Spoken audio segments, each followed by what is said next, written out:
Are you tired of constantly feeling like you're falling behind on your tasks and goals? Ever wonder how some people seem to effortlessly get more done, while some struggle to just keep up? In today's fast-paced world, productivity is the key to success. If you're not productive, you're falling behind. Here's some interesting facts to keep in mind.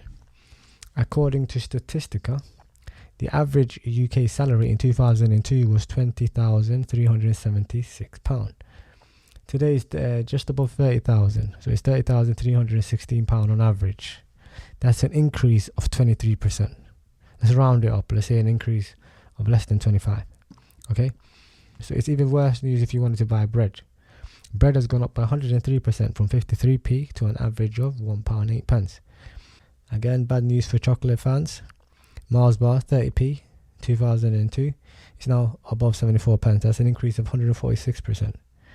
And then there's petrol. You probably don't need to be told about this one. In 2002, the cost was a nostalgic 71p per litre. Now it's an average of 149. That's an increase of 109%. Now, remember, everything I mentioned now has gone up by more than 100%. Wage, remember, was under 25%, and we're being generous. Another unexpected one, the average annual domestic electricity bill in the United Kingdom saw an overall increase in 2010 to 2022 and boomed in 2023. In this period, households with an annual consumption of 5,100 kilowatts an hour saw bills rise from 539 to over 1,100. We're talking British pound sterling. That's an increase of more than 113%. And then the most heavily linked things to salary in terms of buying power is the cost of houses. So given that mortgages are directly linked to what you earn, definitely bad news here. The average cost of a semi-detached house in Manchester in 2002 was £75,329, talking average. Now the average cost of a semi-detached house, you ready? Greater Manchester, you ready? It's above £250,000.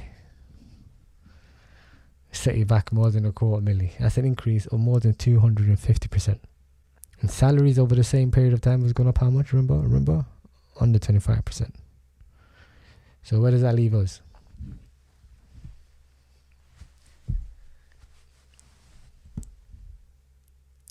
It tells me a job ain't gonna get the job done anymore.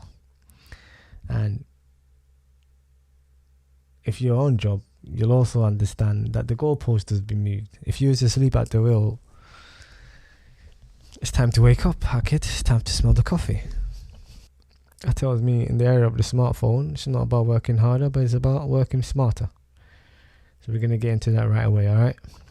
By applying the concepts of efficacy, Pareto's law, Eisenhower's principle, and effective time management, you can unlock your potential and achieve your goals faster than you ever have before. So we're going to cover all these things in the video. Hang tight. So let's start by understanding the concept of efficacy. Efficacy, the quality of being successful in producing an intended result. So in other words, effectiveness, which is all about achieving maximum results effectively. For example, think of the last time you completed a task efficiently and effectively, leaving you feeling accomplished and satisfied. Moving on to Pareto's law, also known as the 80-20 principle. It has helped me identify the top portion of causes that need to be addressed. This principle suggests that 80% of your results come from 20% of your efforts. Imagine if you could identify that crucial 20% and focus your energy on it. You'd be amazed at how much more you could accomplish in less time. Quick fire round, I got another one in the chamber, hot ready to fire. Eisenhower's Urgent and Important Principle. This principle helps us prioritize tasks based on their urgency and importance. Picture a quadrant divided into 4 sections: important and urgent, important but not urgent, urgent but not important, and neither urgent nor important. By categorizing tasks into these quadrants, you can better manage your time and focus on what really matters. I found that the majority of urgent things are not that important in the long run. And what's important is easily neglected because it requires no urgency. Always have a game plan, expect problems for breakfast, and don't get sidetracked by people that aren't on track. Or do this instead. Constantly get overwhelmed by your workload. Have no direction and jump from task to task without a clear plan or strategy. And then you wonder why you easily feel stressed, frustrated, and ultimately get burnt out. How can you apply these principles to your own life? Start by identifying your most important tasks and focus on them first. Learn to delegate and eliminate non-essential tasks, and don't forget to take regular breaks to recharge and to refocus. Now, if you have used any of these principles before, let me know how it went. If you haven't, implement them and let me know how it goes in the comments below. The value of mastering productivity is priceless, but I share it with you for free. Productivity is not about getting more done. It's about maximizing your time, energy, and resources to achieve your goals efficiently. Think about a time where you completed a task ahead of schedule or effortlessly tackled a complex project with ease. That's the power of productivity in action. The way I picture productivity, it's like an investment I'm making to myself. When you master productivity, you're not just saving time. You're creating opportunity for growth, advancement, and success. I have implemented time blocks. I know how long a specific task should take me. This technique lets me prioritize tasks and increase productivity. As a result, I managed to scale my business, attract new clients, and I'm on track to hit my targets for the second quarter. Since we're talking quarters and time, Parkinson's law, which states that work expands to fill the time available for its completion. By setting strict deadlines and working within defined timeframes, you can harness the power of this law to boost your productivity and accomplish more in less time. Now consider the impact of productivity on your mental and emotional well-being. By effectively managing your time and workload, you reduce stress, avoid burnout, and maintain a healthy work-life balance. If you ask me, that's a win-win.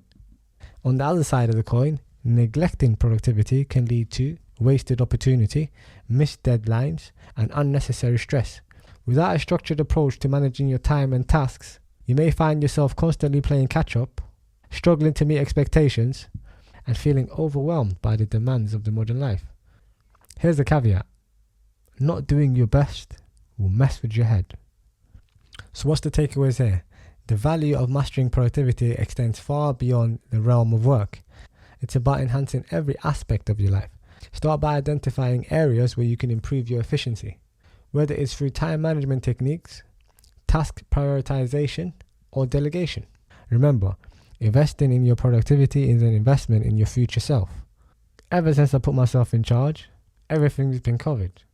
Come to think of it, I don't think I've ever let myself down since then. The moral of the story is the ball is always in your court. Always be accountable and responsible for your own actions. That's all you can control. Have you used any of these principles or laws before? If so, how did it go? If you haven't, put them to use and let me know how it feels being more productive. Leave the comments and I'll look forward to responding to them and connecting with all of you. Remember, the value of mastering productivity is immeasurable. But you might still ask me, yo, touche. How do we implement all of this? How do we put this to practice? I had a feeling you might ask. Let me share one of my favorites, the Pomodoro Technique.